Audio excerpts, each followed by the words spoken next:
بسم اللہ الرحمن الرحیم۔ السلام علیکم ورحمۃ اللہ وبرکاتہ۔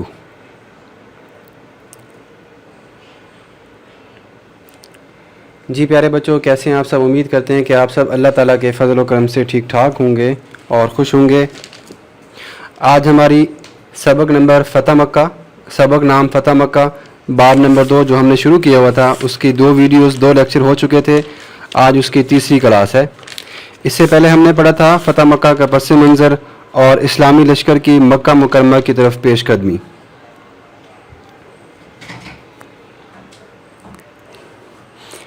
آج کی کلاس میں ہم پڑھیں گے مسجد حرام میں داخلہ۔ کتاب کا صفحہ نمبر 30 نکالیے اور مسجد حرام میں داخلہ، یہاں آپ اس کو سامنے رکھیں، یہاں سے ہم پڑھنا شروع کرتے ہیں۔ اس کے بعد حضور اکرم صلی اللہ علیہ وسلم نے انصار اور مہاجرین کے ساتھ مسجد حرام کے اندر تشریف لائے۔ حجر اسود کو چوما، یہ ایک پتھر کا نام ہے جس پر حضرت ابراہیم علیہ السلام کے پاؤں مبارک بھی ہیں، اور اس حجر اسود کے پاس نبی اکرم صلی اللہ علیہ وسلم فرماتے ہیں کہ 2 رکعت نماز نفل پڑھنا بھی حضرت ابراہیم علیہ السلام انہوں نے پڑھے تھے، تو ہم بھی وہاں پہ پڑھیں۔ آپ صلی اللہ علیہ وسلم نے اپنی اونٹنی پر بیٹھ کر بیت اللہ کا طواف کیا۔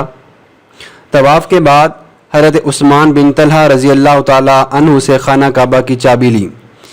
حضرت عثمان بن طلحہ وہ صحابی ہیں کہ نبی اکرم صلی اللہ علیہ وسلم ان کے خاندان سے ہی ان کو خاندان میں وراثت میں ہی یہ چیز ملی ہے کہ شروع ہی سے ان کا خاندان خانہ کعبہ کی چابیاں سنبھالے ہوئے تھا۔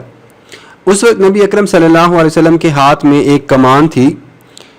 کمان ہوتی ہے ایک طرح کی، جیسے آپ چھڑی اس کو لگا لیں تلوار کی طرح، یہ، اور بیت اللہ کے اندر تقریباً 360 بت رکھے ہوئے تھے۔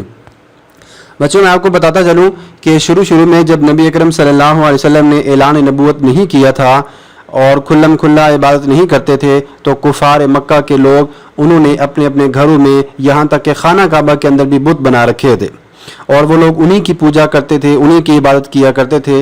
لیکن جب اللہ کے رسول صلی اللہ علیہ وسلم آئے، آپ پر وحی نازل ہوئی، آپ پر بعثت کا دور نازل ہوا، تو آپ صلی اللہ علیہ وسلم کو حکم ہوا کہ اعلان تبلیغ کرو۔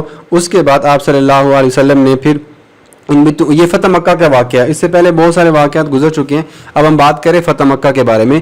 تو آپ کو بتاتا چلوں کہ فتح مکہ کے اندر اس وقت 360 بت رکھے ہوئے تھے۔ آپ صلی اللہ علیہ وسلم کے ہاتھ میں جو چھڑی تھی، جو کمان تھی، کمان تھی، خانہ کعبہ کے اندر رکھے ہوئے آپ صلی اللہ علیہ وسلم نے تمام بت گرا دیے۔ آپ صلی اللہ علیہ وسلم بتوں کو ٹھوکر مارتے جاتے تھے اور کہتے جاتے تھے، قرآن پاک کی آیت مبارکہ ہے، اللہ تعالیٰ نے فرمایا بسم اللہ الرحمن الرحیم، جاء الحق وزہق الباطل ان الباطل کان زہوقا۔ ترجمہ ملاحظہ کیجئے، حق آ گیا اور باطل مٹ گیا، بے شک باطل مٹنے ہی والا تھا۔ سورہ بنی اسرائیل آیت نمبر 81۔ اس کے بعد آپ صلی اللہ علیہ وسلم نے خانہ کعبہ کے اندر نماز ادا فرمائی اور باہر تشریف لے گئے۔ قریش مسجد حرام میں صفے باندھے کھڑے تھے۔